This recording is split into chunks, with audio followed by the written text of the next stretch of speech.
মানুষ যত বড়ই হোক, সে তার বাল্যকালকে ভুলতে পারে না। অন্তরে অন্তরে সে বাল্যকালের বালকই থেকে যায়।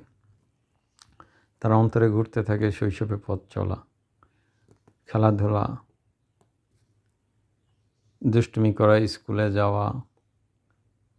কিন্তু সে যখন বড় হয়, সেই দিনগুলোর জন্য আফসোস করতে থাকে, কান্নাকাটি করতে থাকে মনে মনে।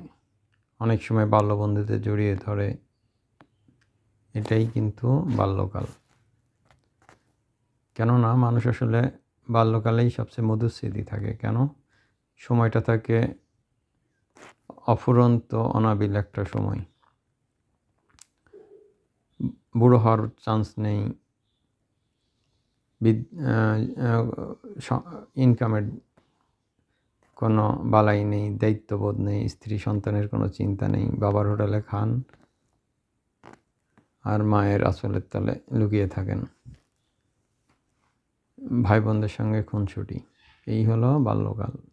এরপরে বন্ধু বান্ধব, বাবা এটা খাইতে ইচ্ছে, বাবাকে শুধু অর্ডার করা মাত্রই চলে আসে, পোশাকে আশাকে বায়না,